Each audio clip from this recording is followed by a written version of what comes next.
Mayo ng buhay kang ma-recover ang hawak kang sarong 28 anyos na lalaki na naglawod alas 5 kasudmang hapon sa kadagatan kang PUB Corpus Masbate. Sa impormasyon, nagpaisi ang biktima sa kalibin partner kaani na sulong malawod. Alagad huli ta matanga na asindai pa ini nakakabalik. Nag-agad na ning akudir sa otoridad ang live-in partner kang biktima. Tulos man na nagkondusir ng search, rescue and retrieval operation ng otoridad. Alagad po mas o menos alas 8:17 kasubong aga. Nadukayan ang bangkay kang biktima na nagpapataw-pataw sa kadagatan sakop kang barangay poblasyon Kamparong Banwaan. Binisto ang biktima na si Fidel Binaro Jr., laborer as in residente kang nasambit na barangay. Lifeless body sir na in between an island barangay siya and barangay poblasyon sir na wala ng buhay at lumulutang sir.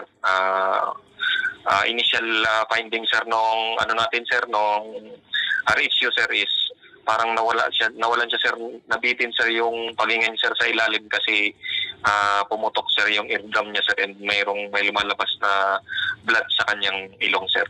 Antes na nahanap ang biktima, enot nang na-recover kang otoridad ang bangkang ginamit kaini sa baybayon kang nasambit na lugar. 300 metros hasta 500 metros naman ang distansya kang bangka sa porsyon kung saan na-recover ang biktima. Dugang pakanhepe, pwede sir nakakulangan sa kaaraman sa paglawod ang naging mitsa sa pagkakabutod kang biktima. Napag-araman man na ini ang primerong beses na nagpurbar ang biktima na solong maglawod. Pamilya niya sir, magdagdag siya sir ng yung pagkakabuhayan sir sa pamamagitan sir ng pangingisda. So balit sir, hindi natin sir na sinamang palad sir na kasi nga sir dahil siguro sir sa inexperience niya sir sa pangingisda sir. Yun sir ang nangyari sir, parang sir habang nasa ilalim sir ng dagat po.